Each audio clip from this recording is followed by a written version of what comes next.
Hello and welcome to the Windows 10 crash course. Today we're taking a look at the Windows 10 keyboard shortcuts. So to kind of wrap up this crash course, we've talked a lot about different, features within Windows 10, a lot of the new things, a lot of the new interface tips, personalization, getting used to the new start menu, just general tips that improve your performance and make sure it's efficient and secure.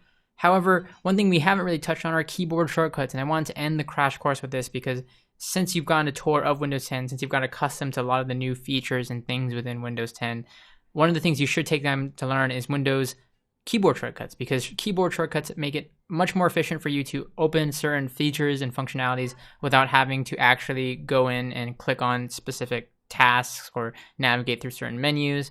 So let's go ahead and take a look at some of the common shortcuts that you should know in Windows 10. So here we are in the Windows 10 desktop, and a couple of the things that you should know is modifier keys and what that means with keyboard shortcuts. So modifier keys are essentially keys that you can hold to enable certain shortcuts. So for example, if I have a couple windows open, let's go ahead and open up Edge browser.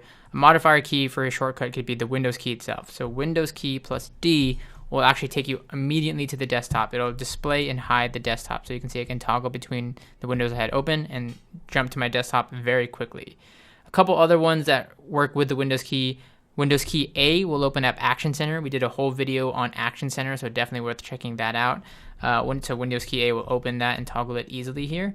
Windows key S will open up Search, so immediately be able to search within Cortana right away, very quickly. Windows key C will open up Cortana in listening mode, so if you don't have Hey Cortana enabled, you can just use Windows key C to immediately jump to Cortana and have it listen to something that you need to say as far as a command goes.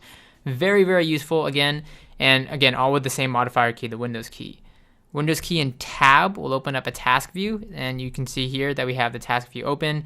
This will also showcase your virtual desktop, so keep that in mind. We talked all about these and what these features are and how you can use them in a previous video.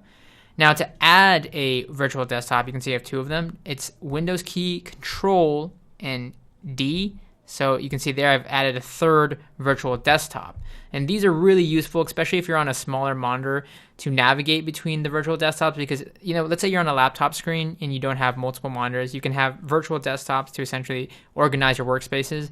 And then again, to navigate between them or to even close one, just hit Windows key, Control, and then F4, and that will actually close one of the virtual desktops. So Windows key, Control, and F4. And of course, to, again, like I said, jump between, let's say, 1, 2, and 3, there's a shortcut for that as well. So what you're going to want to do to navigate those, it involves using your arrow keys. So to navigate between them, what you want to do is just simply hit Windows key, Control, and then left or right. So right now I'm navigating between my virtual desktops here. So Windows key, left and right. So let's say I had like my browser open on one, and then so we'll open up the browser here. You can just say Windows key, Control, left, right, and you can see I can easily just jump between those virtual desktop environments. So those are really, really useful shortcuts for virtual desktops. Again, Windows key, Control D to create a new one, Windows key, Control F4 to close the current virtual desktop, Windows key, Control left or right with the arrows to navigate between virtual desktops. Beyond that, you have a couple of other ones. Of course, you have your standard F keys, of course, that you may be used to, F1 through F5, and so on. Now, that can be very different depending on your keyboard. So certain keyboards will have different functionalities for like F12, F10, but there are some basic ones within browsing, for example. So if I open up the browsing, let's go ahead and go into that. F5 is a common one that you may be used to. F5 will allow you to essentially, let me go and jump to the desktop that has Microsoft Edge here, so we'll jump to this one.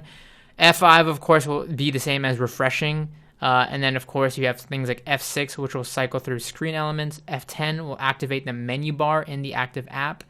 Alt F4 is a very common one too. You can use that to actually go ahead and close the current window that you're in. Alt Enter is another one. Alt Enter will display properties for the selected item, so if you have something selected, it'll display properties for that. And again, there's just a whole bunch that are really worth using there. Now, a couple other ones as far as technical and advanced users go. Control Shift Escape in Windows will open up your Task Manager. Very useful if you're trying to kill an app or see what's taking up your resources. So Task Manager, Control Shift Escape. Control Escape will automatically open your Start menu. So if you don't want to hit the Windows key, you can use that as well.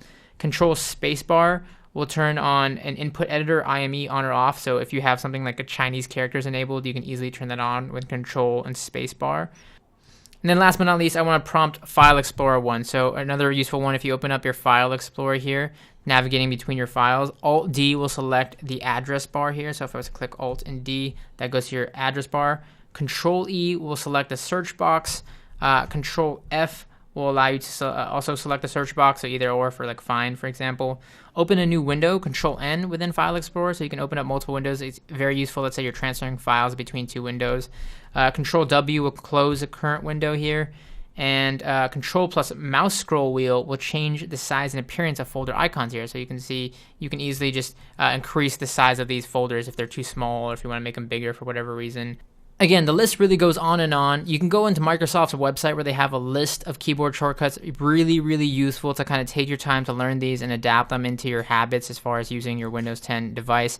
This just makes browsing and general usage of your operating system much, much more easier because it saves you a lot of time. You don't have to navigate through certain menus. You don't have to go clicking around. You can just hit a keyboard shortcut and quickly toggle something on or off just like that.